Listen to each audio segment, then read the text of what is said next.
All right, so the first image is going to be of Diana in the snow. I have this plugin here from Emily Soto. This is about $30. I highly recommend it because it's a lot more precise on the kind of image that you have. So if you have a full body image, it has different values in terms of how, the blur that you can put onto the person. So it's just more organized. This one is mine that I created, frequency separation, and this is free with the tutorial. So I'm going to go ahead and use this one and I'll show you how to use it. All right, so you press play to play the action. All right, so now that it opens up, so right here, you click on the white layer mask right here, and what it's gonna do is just paint on Gaussian blur on our skin. So I'm gonna just paint this on our skin, and you'll see after I do a before and after what it's doing. The trick to painting on blur on someone's skin is that you don't want to go over any like defining lines. Like I don't want to go over the eye or the corner of the eye because it's gonna make it look smudgy and nasty.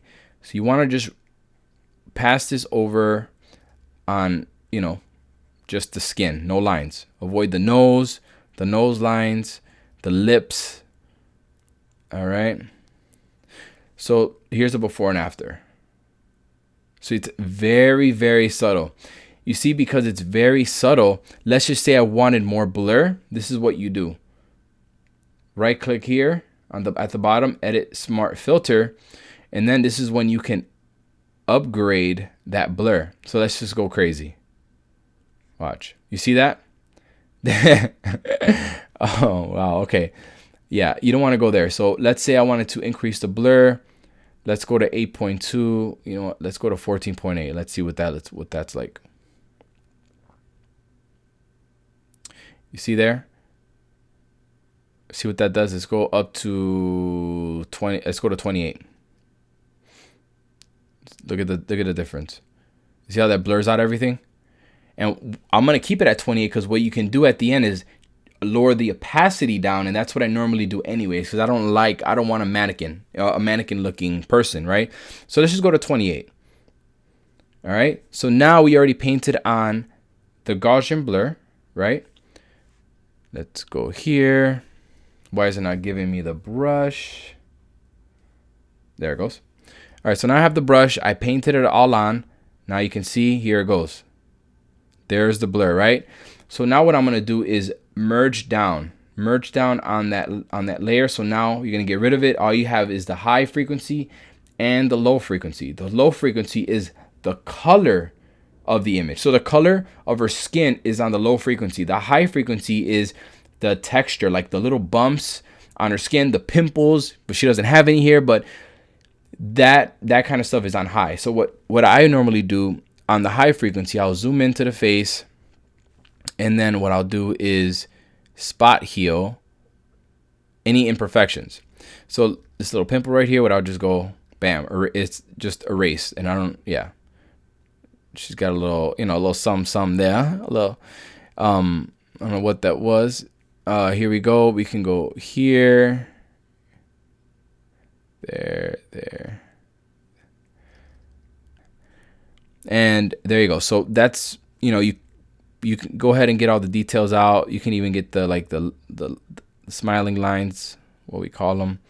All right, there you go.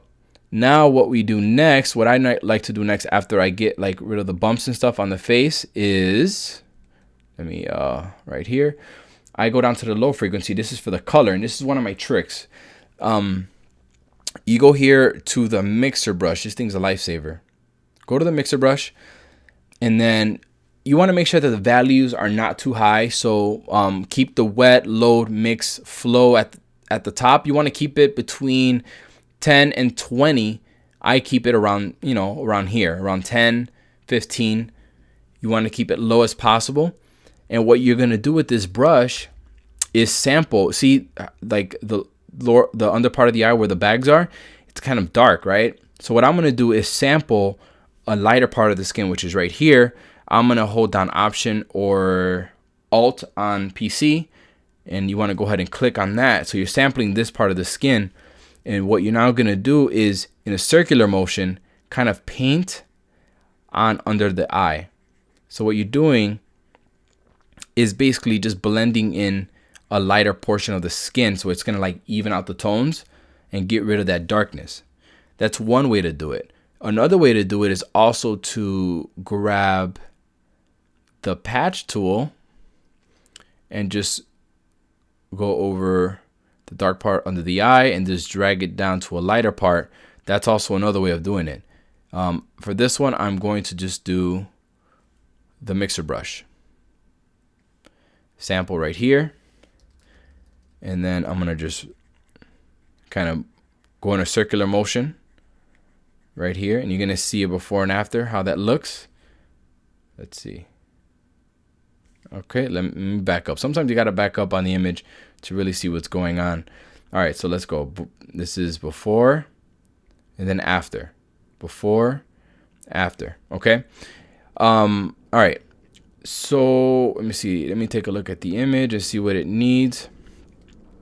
See, I haven't dodged and burned yet. I'm going to dodge and burn in a little bit. But right there, that looks about fine. Let me grab the mixer brush and let me see if I could brighten this. You know what? I could just do that when I dodge and burn it. I'm going to leave it like that for now. Okay. This is another action that I included with the tutorial, dodge and burn. So you open that up and you play it, and that opens up. Then you click that, and then you click on dodge. Dodge is basically lightening emphasizing the highlights and just basically sculpting. It's almost like sculpting a 2D image into a 3D image. You're sculpting it so that you give it more dimension. Okay, and a raw file is just so flat. Dodging and burning is what just makes your image just pop out of the screen, you know?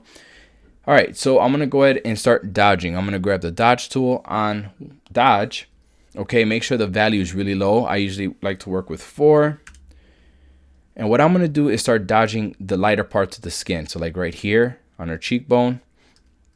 I usually go around the eye a little bit, right? Just make the eyes pop a little bit more. You can see the reflection of the snow there. A little bit on her forehead right here. Down the ridge of her nose. Bam. A little bit on her chin.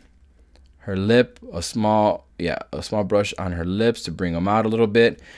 Now this is, all right, let's look at the before and after.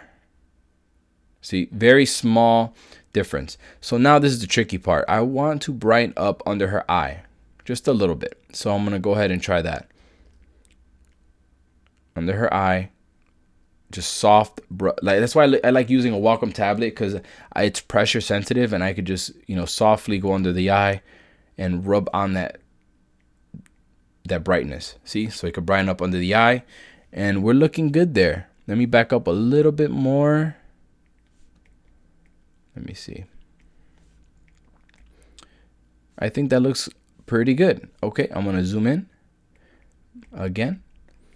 All right, let me see here. Dodge. This is before and after. Before and after. Before. See, the little things matter here. I gave her a little bit of brightness right here. Dodges up by the cheekbone, and it gives it dimension, right? So now I'm going to go grab the burn tool right here. Burn. Make sure I'm on the burn layer. All right, and then I'm going to darken up certain parts of the face that I want to be darkened. So her nose, I'm going to just slightly burn around the nose. I mean, this is usually to give the nose some shape. Let's say if they have a bigger nose.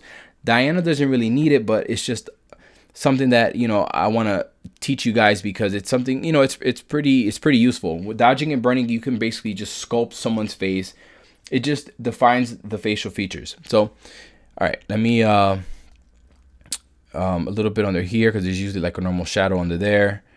Let me back up. All right, and what I'm gonna do now is add some highlights to the hair.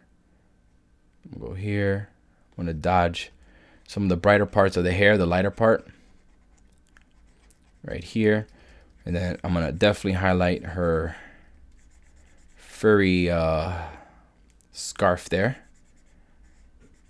So highlight that, right? Make that pop a little bit more. A little bit on her hair. It's kind of blending in, but it's fine. All right.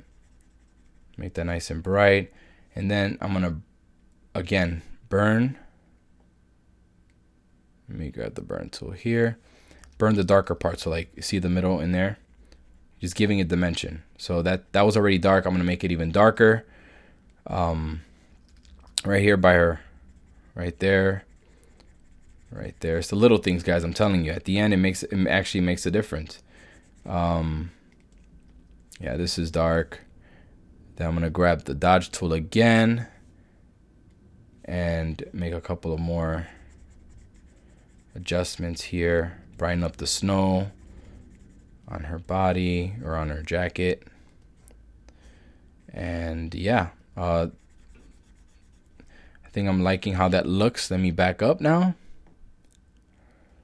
All right, let's see. Okay, so that is how I would retouch this image. Yeah, I think it's pretty much done. The eyes probably need to pop a little bit more. And what I would do at that point is stay on my dodge layer, dodge, and just make the value higher, maybe like 50 or whatever. Make it really small and just, okay, nope, that's a little too much. Let me drop it down to like 24 and just make those eyes pop, right? Bam. Okay, there. So now she's got a reflection of the snow in her eye. Great. You don't want to make it too bright because then it looks like it's just white, you know, it makes the eye look white. So, yeah, I'm going to actually grab the burn tool here. All right, yeah. And then burn a little bit around the edge so it doesn't look just like completely white, you know?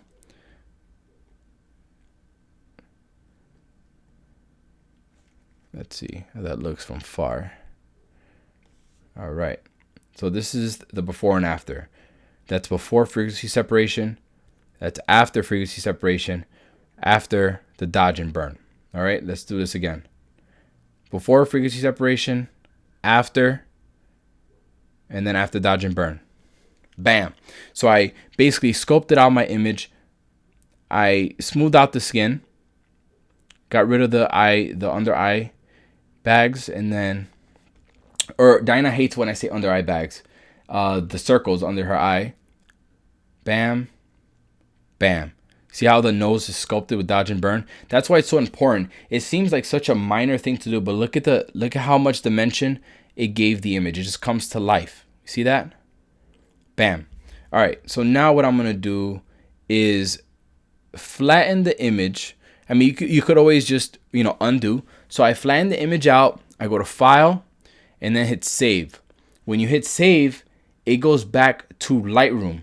So watch this. So when you go back to Lightroom, you're going to see a saved image. That same image on Photoshop pops up. See? Here it goes. So here is the original.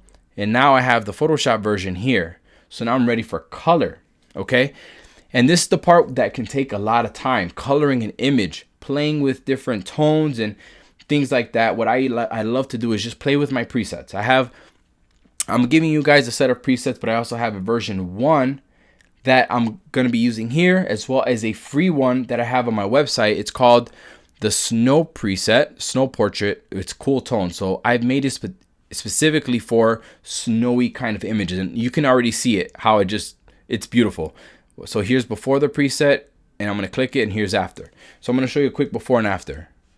Before and after.